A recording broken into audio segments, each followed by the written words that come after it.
Root three कर, मुझे कोई तकलीफ थोड़ी है, अपने को क्या है।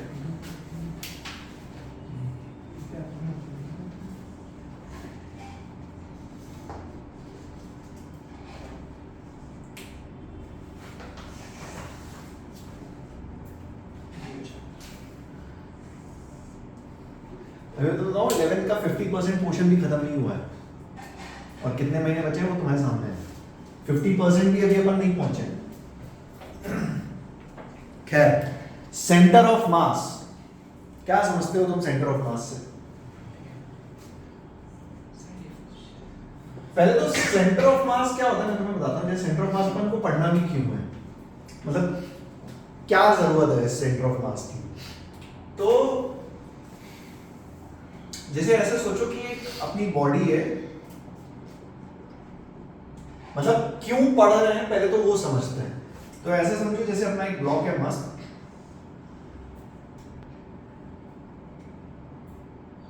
ठीक है, इसका मास वास कुछ है अपना स्टैंडर्ड, और ये ना 2 मीटर पर सेकेंड स्क्वायर से मूव कर रहा है। इसका एक्सेलरेशन 2 मीटर पर सेकेंड, सही बात है, अरे ठीक है। ये एक्सेलरेशन किस पॉइंट का है ब्लॉक में? ये ब्लॉक में तो इनफाइनाइट पॉइंट्स हैं। अरे इस व्हाइट बोर्ड में कितने पॉइंट्स हैं? इनफाइनाइट।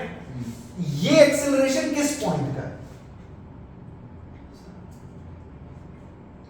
सेंटर ऑफ मास, ठीक है। तो जो सेंटर ऑफ मास होगा, जो भी पॉइंट, उसका एक्सेलरेशन है। मतलब रियलिटी में we write F net equal to mass into acceleration of centre of मास।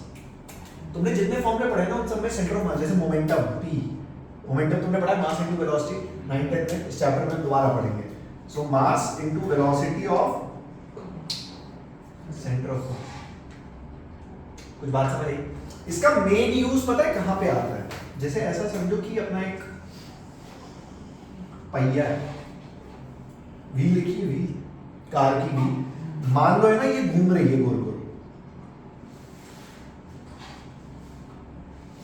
ठीक है, ये गोल गोल घूम रही है। तो जैसे व्हील के किसी पॉइंट की आप मुझसे वेलोसिटी पूछोगे ना, किसी पॉइंट की वेलोसिटी तुमको पता ही होगी। जैसे वेलोसिटी क्या होती है? आर ओमेगा, सही बात है। मतलब इस पॉइंट की देख क्या वेलोसिटी होगी, ये पॉइंट की वेलोसिटी अगर स्पेसिफिकली बोले तो कुछ ऐसे होगी, this distance r1 into omega. बात समझ आई? सिमिलरली इस पॉइंट की जब आप मुझसे वेलोसिटी पूछोगे कुछ इस डायरेक्शन में होगी, ये डिस्टेंस r2 इनटू ओमेगा। तो मतलब इस बॉडी को अगर तुम क्लियरली ऑब्जर्व करोगे, इस बॉडी के हर एक पॉइंट की वेलोसिटी अलग है। सिमिलरली हर एक पॉइंट का एक्सेलरेशन भी अलग है। कुछ बात समझ में? तो जब हम इसमें फोर्स लगाते हैं ना एफ नेट, तो हम जिस पॉइंट को पकड़ते हैं वो है centre of mass. Centre of मास इसलिए पढ़ना जरूरी है क्योंकि एक रिजिड बॉडी में बहुत सारे पॉइंट्स होते हैं। एक रिजिड बॉडी में बहुत सारे पॉइंट्स होते हैं, ठीक है। तो सेंटर ऑफ मास वो पॉइंट है जिसको पकड़ के हम उस रिजिड बॉडी पे पीएचडी करते हैं। कुछ बात समझ आई? ठीक है। तो पहले तो ये सेंटर ऑफ मास है, चैप्टर के साथ और थोड़ी थोड़ी फील आती है। सेंटर ऑफ मास, तो इस सेगमेंट में क्वेश्चंस कैसे बनते हैं देखो। सबसे पहले इस चैप्टर में आने वाले 2-3 दिनों में हम ये सीखेंगे कि सेंटर ऑफ मास बॉडी का निकालना कैसे है। मतलब कोई भी बॉडी हो, जैसे ये कमरा भी क्यों ना हो या ह्यूमन बॉडी हो, किसी भी बॉडी का सेंटर ऑफ मास कहां होता है, सबसे पहले हम वो निकालना सीखेंगे। जब हम वो निकालना सीख जाएंगे उसके बाद हम इन सेगमेंट्स में घुसेंगे आगे। क्या मेरी बात क्लियर है? ठीक है। सबसे पहले हेडिंग डालो, फाइंडिंग सेंटर ऑफ मास।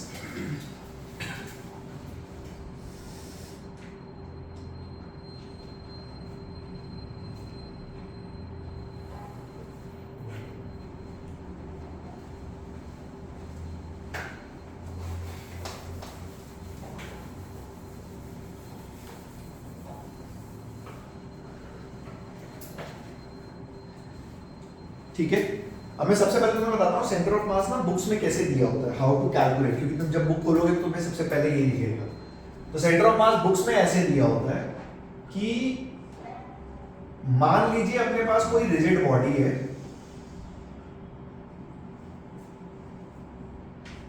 ठीक है, कोई एक रिजिड बॉडी है अपने पास, फेयर इनफ। इसका सेंटर ऑफ मास आपको कैलकुलेट करना है। क्या करना है? Centre of mass calculate. तो बुक वाले बोलते हैं सबसे पहले एक ओरिजिन अज्यूम करो।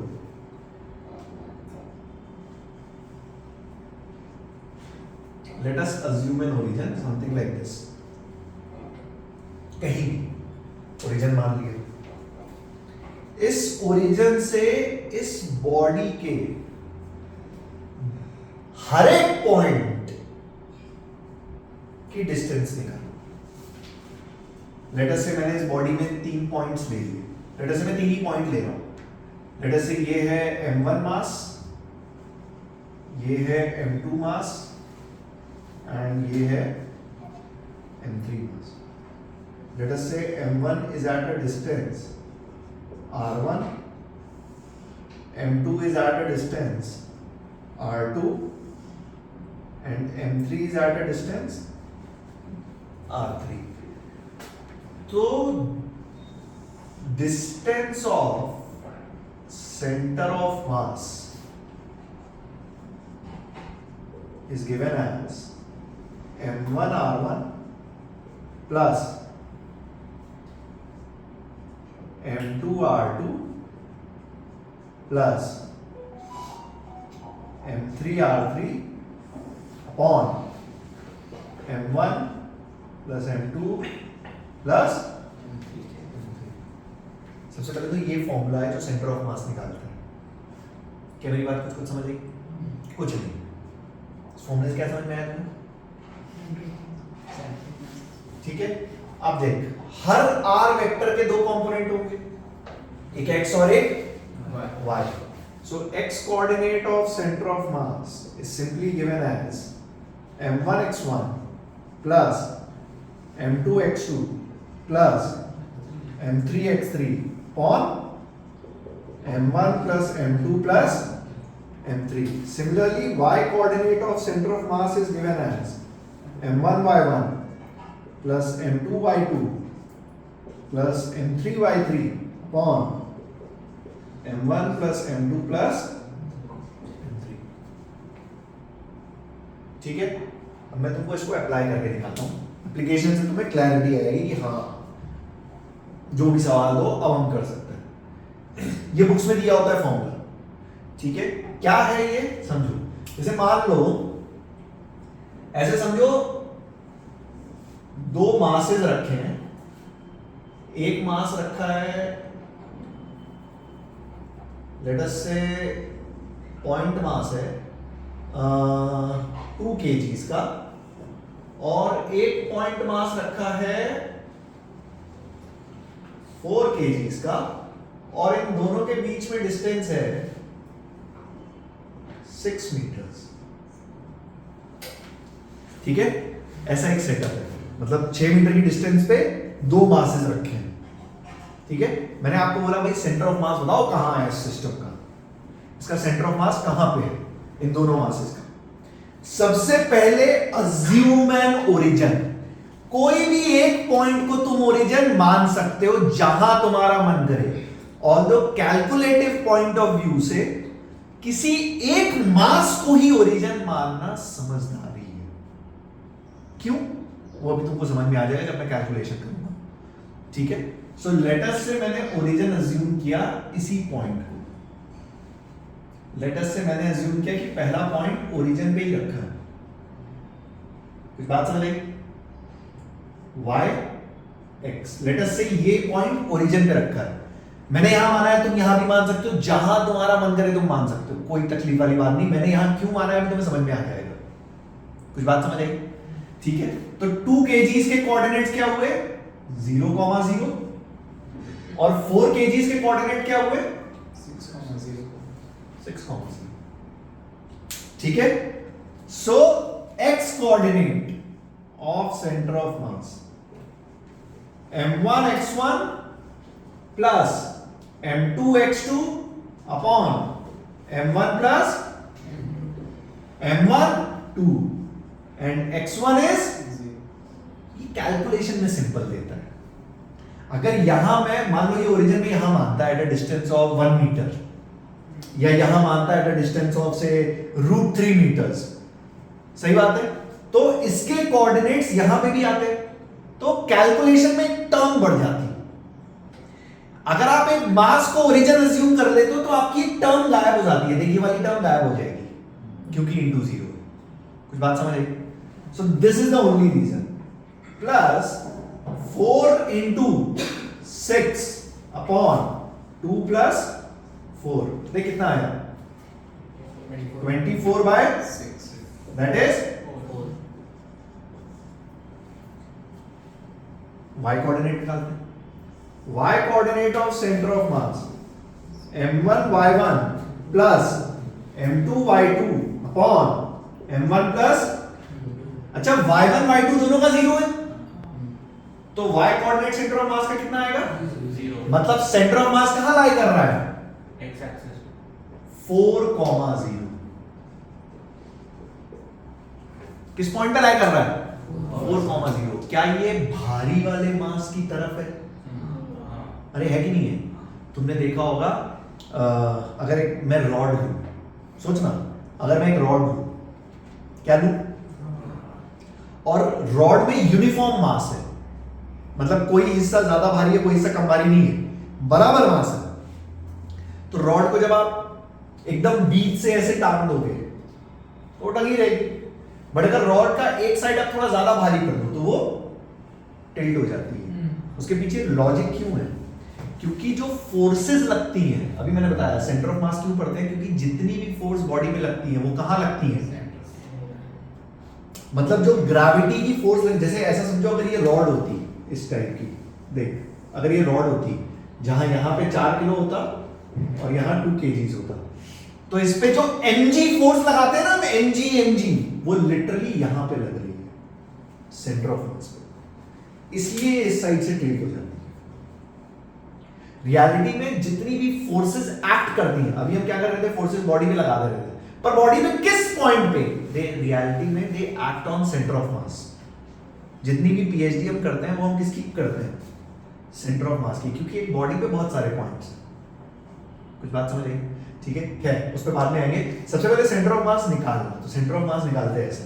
सेंटर ऑफ मास निकालने का सिंपल प्रोसीजर है, कहीं भी ओरिजिन अज्यूम करो, ऑल्दो कैलकुलेशन पर्पस से ओरिजिन खुद एक मास पे अज्यूम करना ज्यादा बेनिफिशियल है, ठीक है, and then simply X coordinate और वाई कोऑर्डिनेट, ठीक है। ध्यान से देख, यही फॉर्मूला इस टर्म में लिखा है। ये r1 के दो कोऑर्डिनेट्स होते हैं, देख अगर ये वेक्टर है r1 तो इसके दो कोऑर्डिनेट्स होंगे, एक होगा r1 cos थीटा, एक होगा r1 sin थीटा, मतलब एक x कोऑर्डिनेट एक y कोऑर्डिनेट। मैं क्या कह रहा हूं, इस पॉइंट के ये x कोऑर्डिनेट होगा और ये y कोऑर्डिनेट होगा, तभी तो r1 वेक्टर आता है, सही बात है। तो इस r1 को यहां पे x1 और y1 से लिखा गया है, ठीक है। तो ये r1 वेक्टर से डरने की कोई जरूरत नहीं है, ये बस डिस्प्लेसमेंट दिखा रहा है, ठीक है। In simple we have to do like this.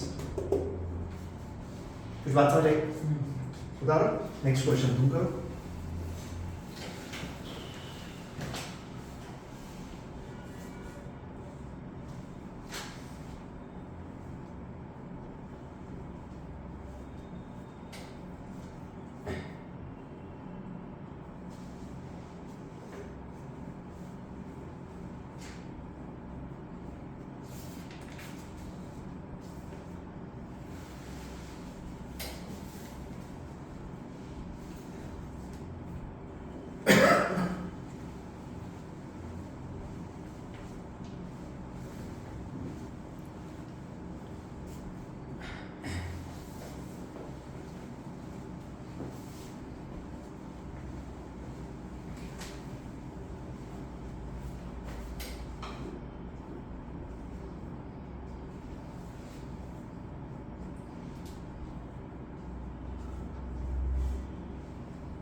सो अब तुम्हारे मार्क्स बहुत कम आ रहे हैं टेस्ट में।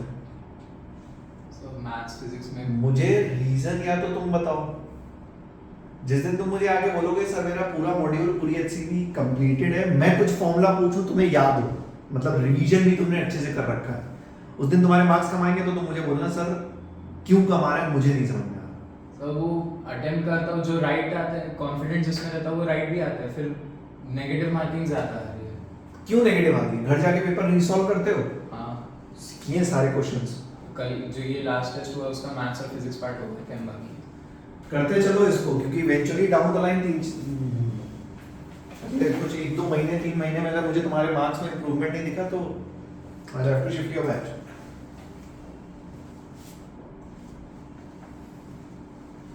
आदि सेम फॉर यू आल्सो।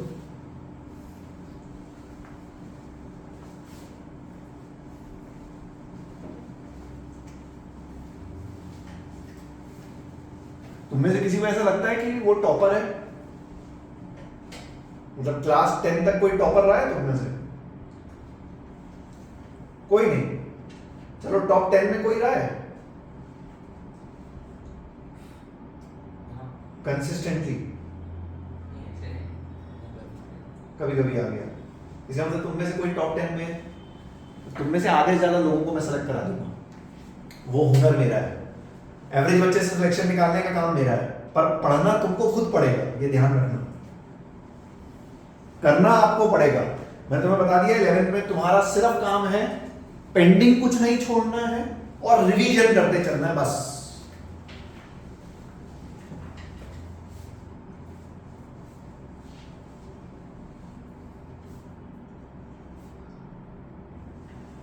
ये पहला वाला सेगमेंट मिटा दो।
3 मास कैलकुलेट सेंटर ऑफ मास।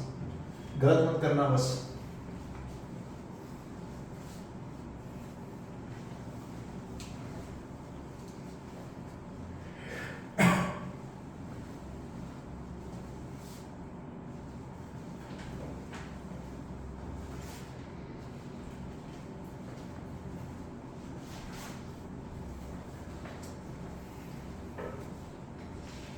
कौन कह रहा था यहाँ पे, ये तुम आदि आप बोल रहे थे ना शायद कि सर एक दिन तो एंजॉय करो। नहीं शर्माओ नहीं बिल्कुल। नहीं मैंने बोला। कौन कह रहा था? ये टीम में जिसको जानते हो ना तुम, जिसको लीना मैम से लेके जयेश सर तक, किसी एक से पूछ लेना कि पूरी टीम में सबसे ज्यादा मस्ती कौन मारता है। तो हमारे साथ भी क्या था? जितनी मस्ती मैं मारता हूँ ना उतना इस पूरी टीम में कोई नहीं मारता है। पिछले साल मैं 10th की क्लास लेके निकला था करीबन 5:30 बजे। 5:45 बजे मुझे कॉल आया माय ग्रैंड मॉम एक्सपायर्ड, और 6 बजे से लेके 9 बजे तक मैंने जेई की क्लास ली थी। अपनी शादी में 2 दिन की छुट्टी लेके गया था मैं। तो जय सर और रोहित सर हैरान थे कि ऐसा क्यों हो गया। मेरी बीवी से पूछ लेना। मेरे घर में बवाल मच गया था, ये क्या हो गया। कोई फंक्शन नहीं किया मैंने, 2 दिन की छुट्टी ली थी मैंने बस। उसका रीज़न ये नहीं है कि शादी मुझे अच्छे से करनी नहीं थी, उसका रीज़न ये है कि दिसंबर में शादी थी और जनवरी में फर्स्ट अटेम्प्ट होने के मुझे आसान लग रहे थे। जहाँ पे तुम खड़े हो ना वहाँ रिस्पॉन्सिबिलिटी मेरी बहुत ज़्यादा है। 9th-10th होता तो बात अलग थी। ये मैं बता रहा हूँ, ये तुम्हें अभी फील नहीं होगा।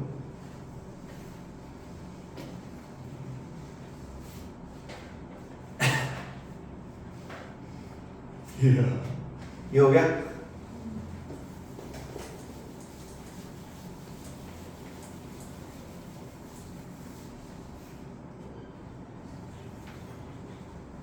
और जो बच्चे सेलेक्ट हो जाते हैं उनको मैं मस्ती कराता हूँ फिर। ये भी तुम भूल रहे हो तुम्हारे सीनियर से। कॉलेज जाने से पहले सबसे पहले दारू की बोतल मैं खोलता हूँ and it is compulsory if you go to IIT 4.7 मुझे नहीं पता जो भी आंसर आएगा मतलब ठीक सा लग रहा है थोड़ा वो है हाँ ठीक सा दिख रहा है वो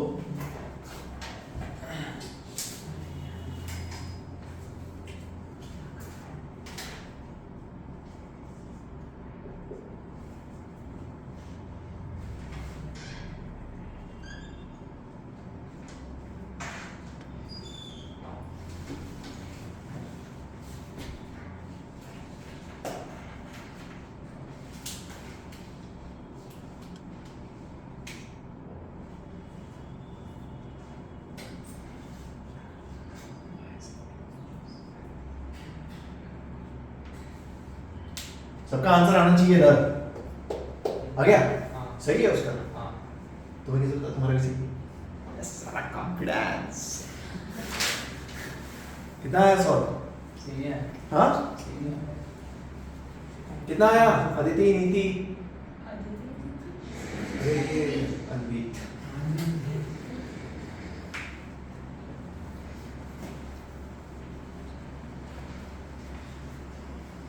आया काव्य हाँ मैंने तो अदी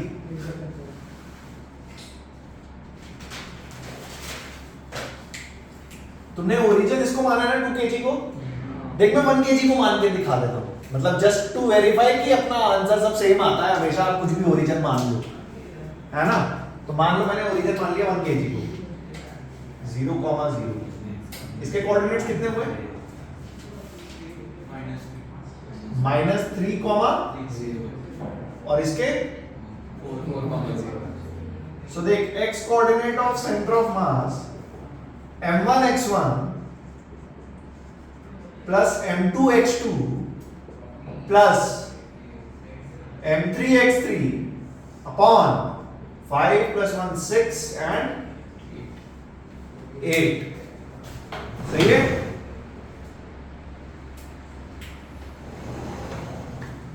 ठीक है ना सो कितना आया 5 4 20 3 2 6 20 minus 6 is 14 by 8 7 by 4 कितना होता है 7 by 4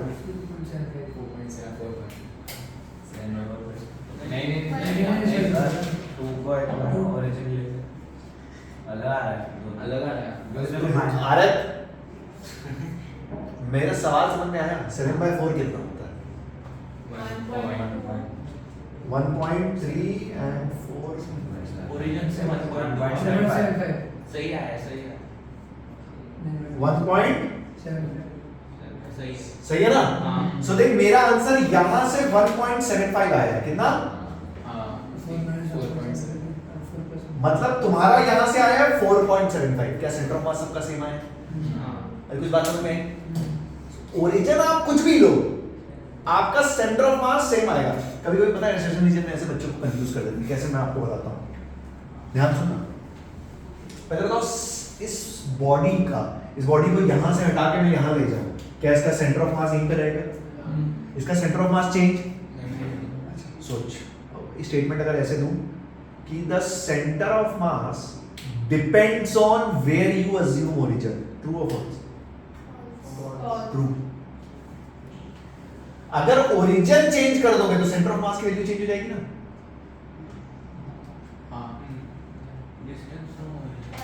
डिस्टेंस फ्रॉम ओरिजिन कह रहा हूं मतलब position of centre of mass नहीं sorry distance of centre of mass from origin it depends where you assume origin yes और no but position of centre of mass is independent of origin yes और no कुछ बात समझ आ रही तो आप origin कहीं भी मानो उससे कोई फर्क आंसर सही आएगा ठीक है और तो तुमको ऑप्शन पे देखना पड़ेगा कि अगर इसके ऑप्शन बनाएंगे तो वो बताएंगे कुछ ना कुछ कि भाई कहाँ से आपको आंसर देना है तो वो एक अलग चीज होगी अगर यहाँ से आंसर पूछ लेंगे तो आपका आंसर कुछ और आएगा 4 minus 1.75 ठीक है थोड़ा सा टफ करते हैं देख एक अपना ट्रायंगल है ध्यान सुनना क्वेश्चन कोई डाउट है एक ट्रायंगल है जिसकी डायमेंशंस हैं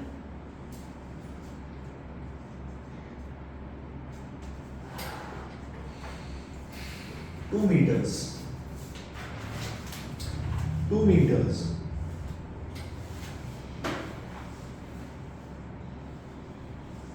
क्या मेरी बात समझ गई? और 3 मासेस रखे हैं इनके कॉर्नर्स पे, मास 1, मास 2, मास 3, जिनकी वैल्यूज है, ले लो 2 kg, let us say this is 4 kg and this is 6 kg. Calculate the center of mass. करो कोशिश.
प्योर ज्योमेट्री है, प्योर मैथ्स, फिजिक्स नहीं है, गणित है पूरी.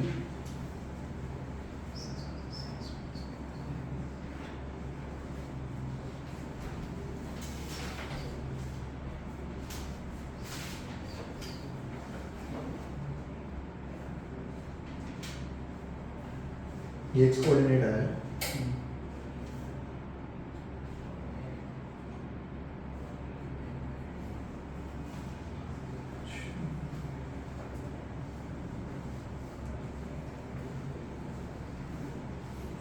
ये एक्स कोऑर्डिनेट सॉल्व का आया है 7/6 है, तुम्हारा भी है 6√3/2.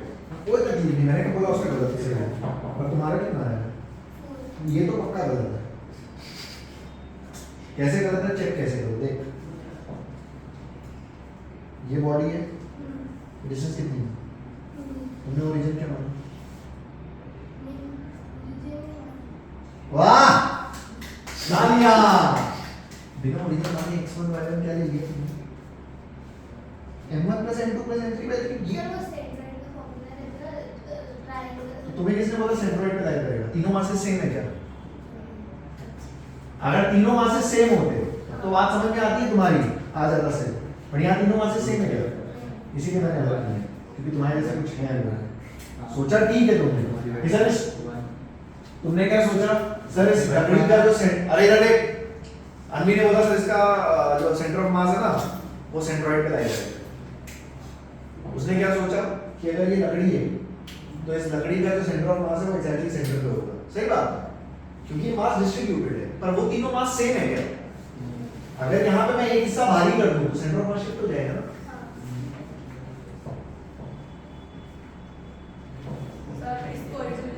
जिसको मर्जी तुम्हारी उसको लो, कोई तकलीफ नहीं है.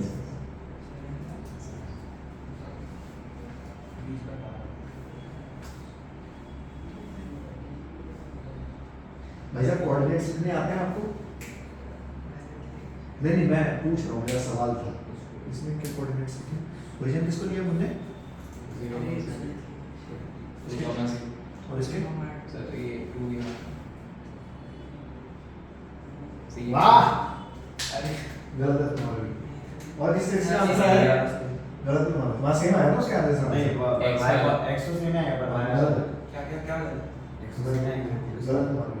सर बट एक्स तो सेम है ना सर, X तो भाई same है। साहब मुझे एक बात बताओ तुम लोग, वन कमेंट अबे गणित चमत्कारों रोहित सर को हार्ट अटैक आ जाएगा तुम्हारे हाथों से। सर 1,2 रहेगा ना बेवकूफों वाली एकदम बात कर रहे हो। और भाई साहब इसको तुमने माना 0,0, हाँ। बात समझ में आई। हाँ। इसके कोऑर्डिनेट्स क्या हुए? 2,0 मतलब x कोऑर्डिनेट इसका 2 है। हाँ। कितना है?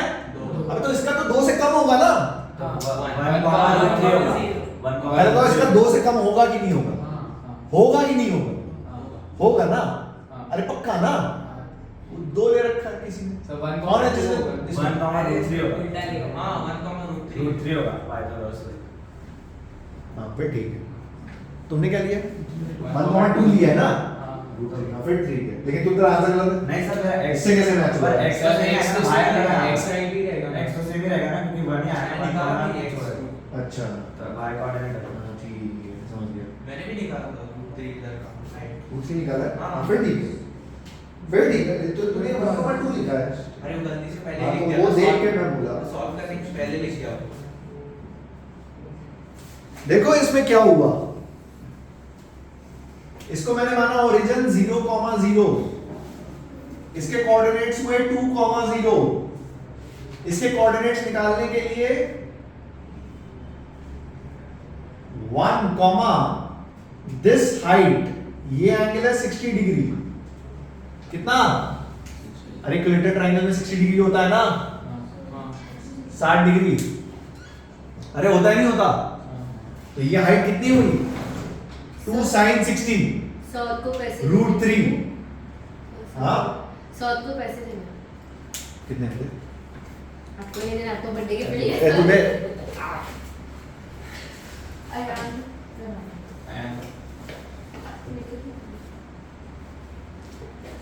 Bye bye sir, enjoy your day.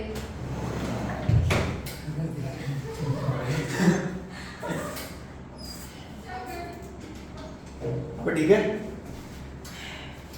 क्या देख रहे हो? बढ़िया कमाई हुई है। इस साल ने पक्का कमीशन मारा होगा, गारंटी है। चले तू बिल भी देख, मैं एक बात बता दूं, अगर कमीशन मारा है तो बहुत अच्छी बात है। नहीं मारा। नहीं मारा है तो तुझसे बड़ा बेवकूफ। अब्बू ने मारा है। नहीं सच में नहीं मारा। अच्छा मैं तुमसे पहले वो सवाल पूछा, वो रोटी वाला। क्या? हमारे सर हमसे पूछा करते थे, कहते थे कि भाई साहब मान लो आप 10 दिन के भूखे हो, एकदम भूख लग रही है, बिलबिला के एकदम मतलब मरने वाली हालत है, और तुम्हारे बगल में एक भिखारी है जो 20 दिन का भूखा है, बूढ़ा सा एकदम, और मैं तुमको आधा रोटी दूं तो क्या करोगे? तो पूरा ही जब खाना। मैं खाऊंगा। हाँ हैं? खुद खाएंगे। खुद खाएंगे। पूरी खुद खाओगे ना? हाँ आपने बोला है किया नहीं। किया है। अरे क्वेश्चन इज लाइक देख, जो इंसान अपने पेट का नहीं हुआ वो किसी और का पहला अपना मास्क पहनने का, कमीशन मारने का, क्या समझा? सही बात है। सही पकड़ा। अच्छा ठीक है, 1/√3। इसके x कोऑर्डिनेट क्या है? x coordinate of centre of mass is m1 x1 plus m2 x2 plus m3 x3 upon m1 plus m2 plus x3। तो ये हुआ 6 and 4 2 is 8, 14 अपॉन 7 में 6 आ रहा है। 14 अपॉन 12, 7/6 मीटर। 1 point something होता है ना, हाँ 1.1 मतलब कहीं तो यहाँ पे आ गया इस कोऑर्डिनेट। अच्छा ठीक है, और y कोऑर्डिनेट इसका आ गया m1 x1 plus m2 x2 plus m3 x3 upon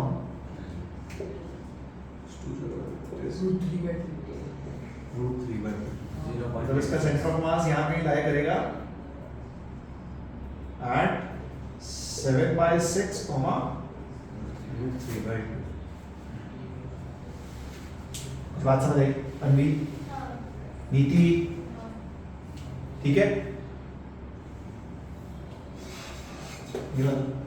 rectangle के कॉर्नर्स पे रखें।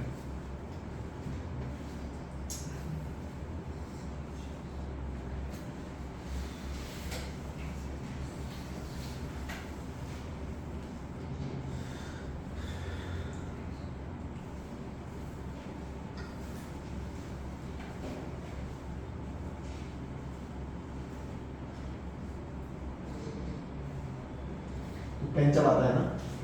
हाँ कभी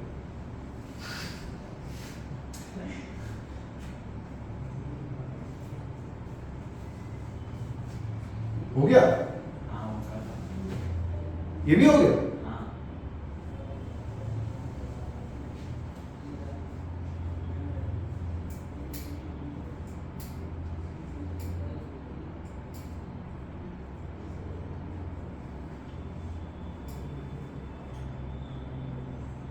ये तो सिंपल है।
इसका आंसर आया कितना?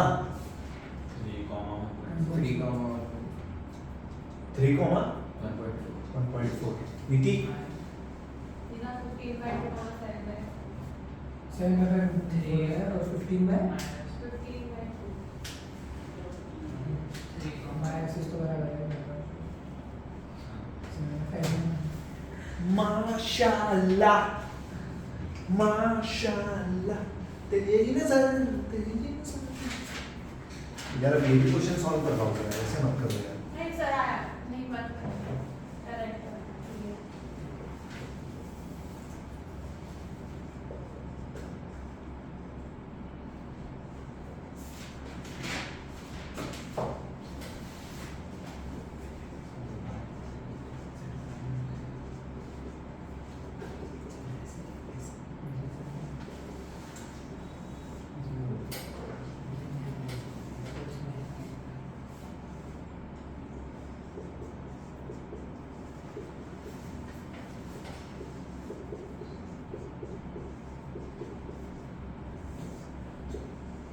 देख मैं इसके आगे तो सॉल्व नहीं कर रहा,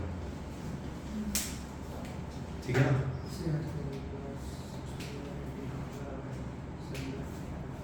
24 + 36 40 है? नहीं सर y का हाँ ये तो आएगा 3। 68 ये कितना आ रहा है? 1.4 12 8 2 16 7/8 28 by 20 1.4।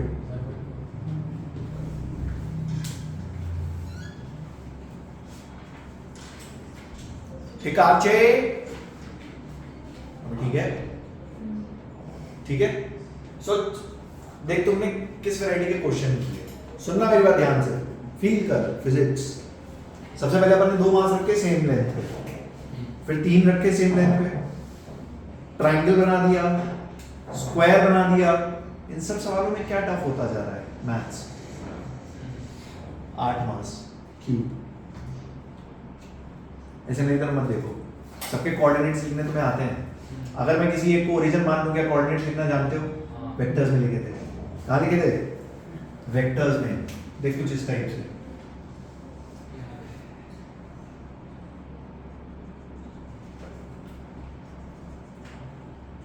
Zero comma zero. सबके कोऑर्डिनेट्स लिखना आपने सीखा है, यस और नो? तो इसमें sorry x coordinate of centre of मास आएगा, y coordinate of centre of मास आएगा और Z कोऑर्डिनेट कर सकते हो तो, कर सकते हो तो हाँ तो इसमें सेंटर ऑफ फ्रंट फेस का जो है फ्रंट फेस के चारों मास 2 किलो 2 है, kg है। पीछे के चारों मास 1 किलो। ओरिजिन वहां पे सेंटर में नहीं ले सकते। जहां मर्जी तुम्हारी लो यार, मैं थोड़ी रुका। ओरिजिन यहाँ पे लेने से कोऑर्डिनेट्स इजीली लिख पाते हैं और एक का जीरो हो जाता है। क्योंकि फिर अगर वैसा लेके तो फ्रंट सिर्फ फ्रंट फेस को अगर लिया तो फ्रंट फेस का सेंटर ऑफ मास ओरिजिन पे आएगा। परफेक्ट। सुनो मेरी बात, तुमने सुना सौद ने क्या बोला? वो एक तरीका है, मुझे पता नहीं उसने अगर लिटरली सोचा है तो बहुत अच्छा है। सौद ने क्या बोला, इस फेस पे चारों मास 2 किलो के रखे, रखे नहीं रखे? इसका सेंटर ऑफ मास कहाँ होगा? बीच में। अरे हुआ नहीं होगा। इसके चारों मास 1 किलो के, इसका सेंटर ऑफ मास कहाँ होगा? बीच में। तो मुझे लिटरली इन दोनों का सेंटर ऑफ मास निकालना है। अरे किसका? इन दोनों का। बात समझ आई? आंसर खैर वैसे मैं करके दिखाऊंगा बाद में, पहले तुम अपने रियल मेथड से करो।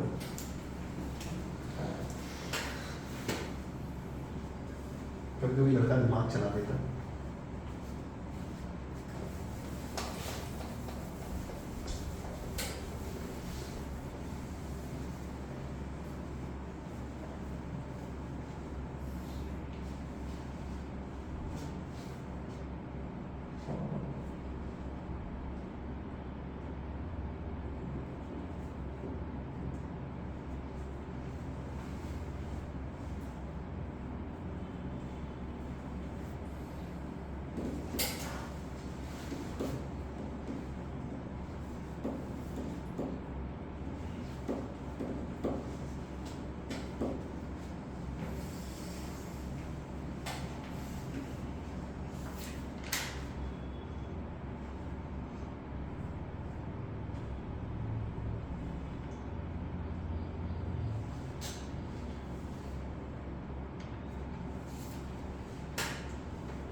अबे अब ये पूरा पूरा लिख क्यों रहे हो? दिमाग में कैलकुलेट करो तो दिमाग चला।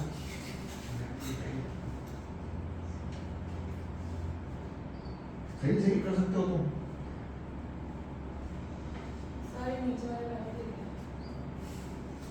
नीचे वाले चेक कर लो सर, अगर वो सही नहीं तो ऊपर होना ही है। इसके लिए दर्द इधर फिर से ये करना, मतलब इसको 0 0 नहीं क्यों? करेक्ट है। हाँ सही है। सच्ची अब मैं लिखूंगा। अरे सही लग रहे हैं यार, कोई एक चक्कर नहीं गलत है। ये दोनों पॉइंट्स के कोऑर्डिनेट्स तुम्हें सेम कैसे होंगे? इवेंट ये भी गलत है। कैसे? ये 2 कैसे रहे? यदि ओरिजिन है इस पॉइंट के लिए पहले तो 2x में चली तो ये 2 ठीक है, 2z में चली तो बाहर वाला 2 ठीक है, पर y में तो चली ही नहीं तो ये तो 0 आएगा। तो बात समझेगी, 2,2 ये पॉइंट है, x में भी चले y में भी चले और फिर बाहर आए। बक्सा बक्सा 3D इमेजिन करो यार, कोऑर्डिनेट्स ये तुम दूसरी बार लिख रहे हो।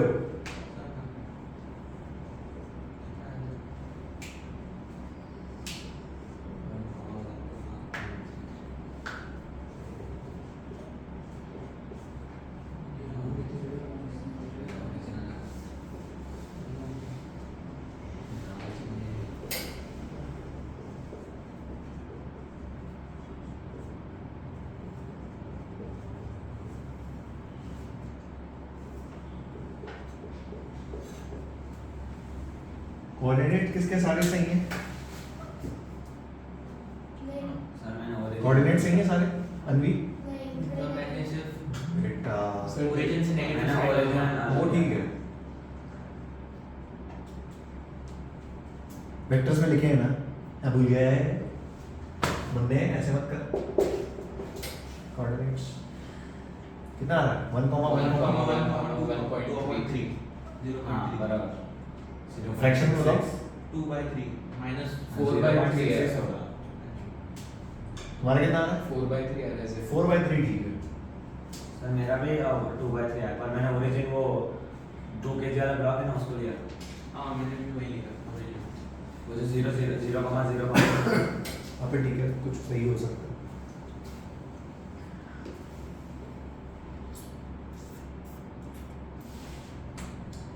यार इसके आगे सॉल्व कर सकते हो? इसके आगे मुझे करने की कोई जरूरत, ठीक है ना?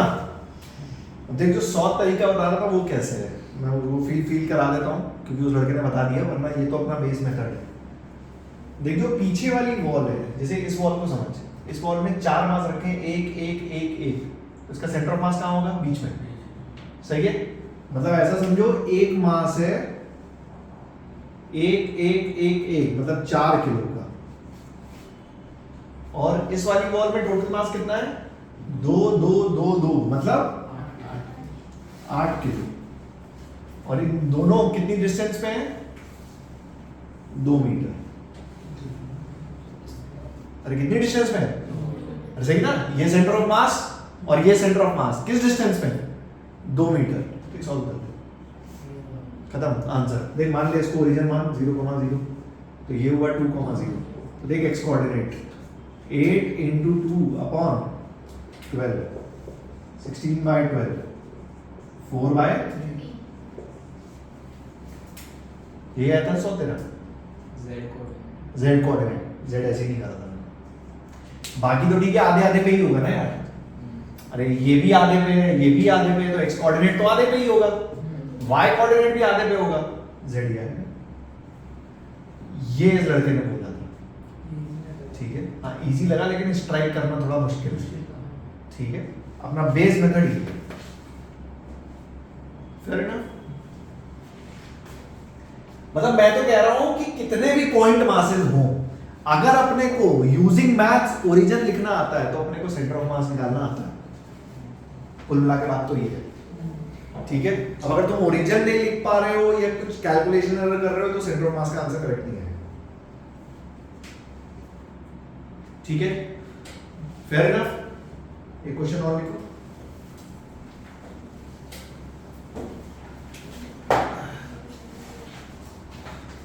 अगेन थोड़ी सी मैथ घुसा रहा हूं और कुछ नहीं। ये डायग्राम बना दो पहले। 2 kg and 4 kg।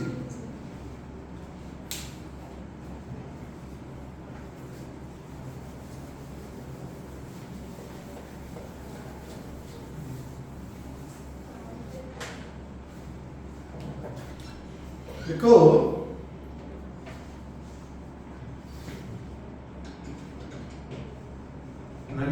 देखो, if 4 kg is shifted by, if 4 kg is shifted by 4 meter towards the right side. If 4 kg is shifted by 4 meters towards the right side, then by what distance? Then by what distance should the 2 kg be shifted? Then by what distance should the 2 kg be shifted so that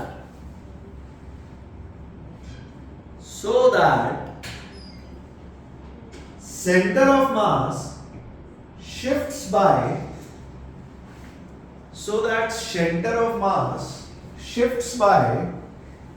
1 meters towards the right. So that center of mass shifts by 1 meter towards the right. करो try.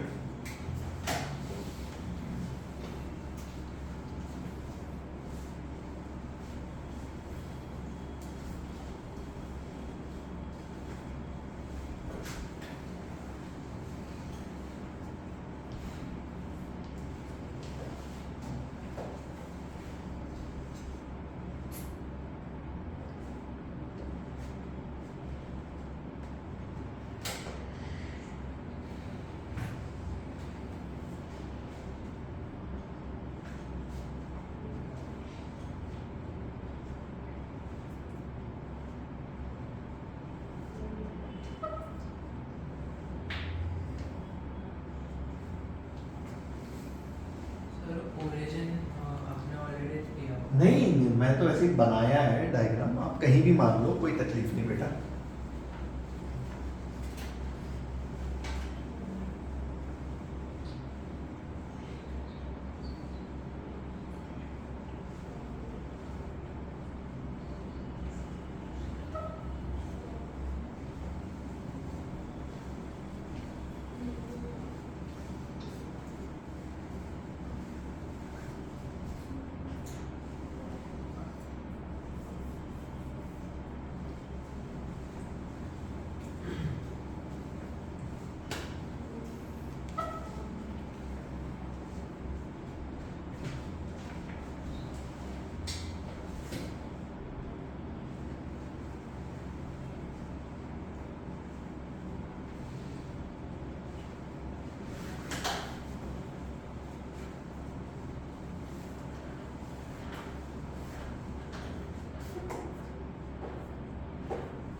हो गया? कितना है? 1.66 meters.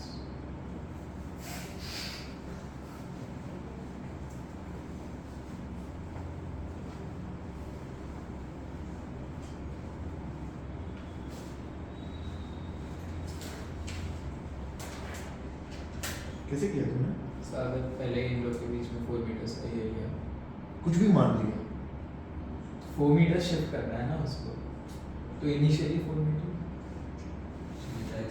Process तो ठीक है. तो फिर उसके बाद सेंटर ऑफ मास 8/3 का है 2.66 meters. तो फाइनली सेंटर ऑफ मास तो 1.66 meters to फिर शिफ्ट करना पड़ेगा. 1 meter और शिफ्ट करेगा. कितना शिफ्ट होगा कि सेंटर ऑफ मास 1.66 पे आ जाए? तो डिस्टेंस x मानो, फिर करो. तो वही है ना 2.66 minus x is equals to 1. नहीं, ये मास भी तो शिफ्ट हुआ है 4 मीटर.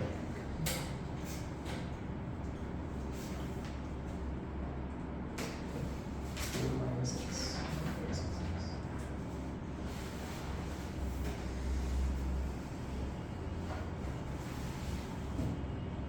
ये 4 मीटर कैसे? सर एक 4 की शिफ्टेड बाय 4 मीटर, तो इन दोनों के बीच में 4 मीटर का डिस्टेंस है, उसका सेंटर ऑफ मास से उसको मैं तुम लोग को ना क्वेश्चन नहीं समझ में आया. मुझे ऐसा 3.3.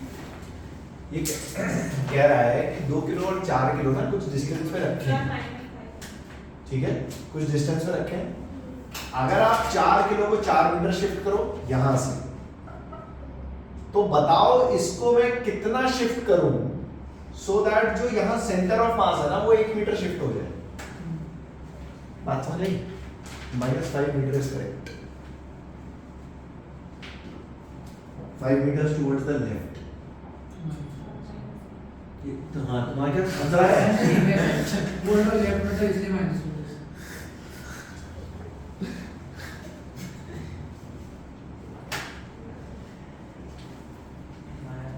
आया? डिस्टेंस एल मारा है।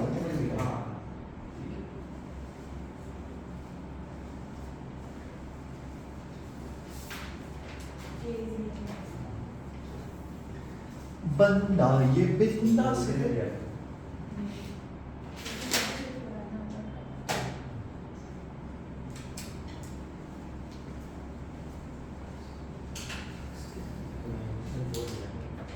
So let us say इनके बीच में इनिशियली डिस्टेंस थी L।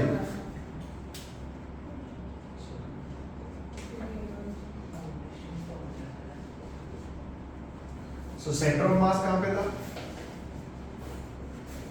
2 into 0 plus 4 into L upon 6, that is 2L by, मतलब यहाँ the distance of 2L by 3, ये है सेंटर ऑफ। अब कह रहा है आपने क्या किया, इसको शिफ्ट कर दिया 4 मीटर तो राइट में, मतलब नए कोऑर्डिनेट्स बन गए L plus 4 कॉमा 0। ठीक है, और कह रहा है कि सेंटर ऑफ मास भी शिफ्ट हो गया 1 मीटर, मतलब x coordinate of centre of मास बन गया 2L by 3 plus, so let us से इसको y डिस्टेंस शिफ्ट किया हो, कितना y, ठीक है, ये निकालना। तो 2L by 3 plus 1 x coordinate of center of mass is equals to 2 into y plus 4 into L plus 4 upon 6।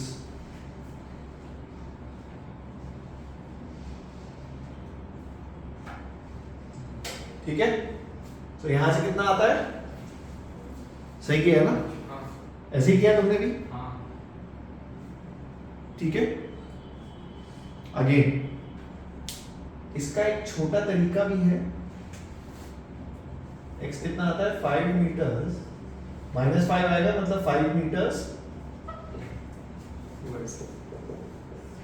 इसका एक छोटा तरीका भी है, ऑल्दो वो भी स्ट्राइक करना थोड़ा सा मुश्किल है, क्योंकि अभी आपको कैलकुलस उतने अच्छे से, बहुत अच्छे से तुम्हें प्रैक्टिस में नहीं है, ठीक है, बट इवेंचुअली जब तुम कैलकुलस पढ़ोगे तो वो मेथड भी तुम्हें स्ट्राइक होने लगेगा कुछ इस टाइप से। देख, x coordinate of centre of मास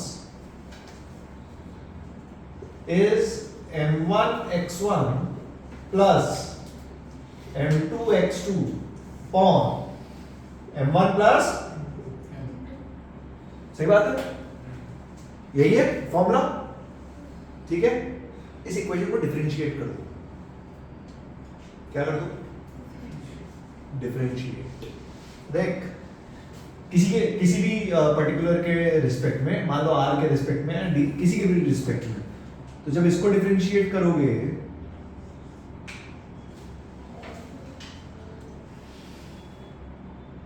ठीक है, is equals to constant as it is m1 into dx1 plus m2 into dx2 upon m1 plus,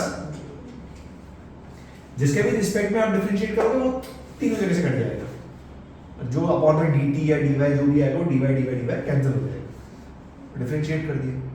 ठीक है, अच्छा ये जो dx होता है, याद करो डिफरेंशिएशन में dx अपॉन dy, dx क्या है? रियलिटी में वो डेल्टा x है, क्योंकि डेल्टा x बहुत छोटा होता है तो हम उसको क्या लिख देते हैं?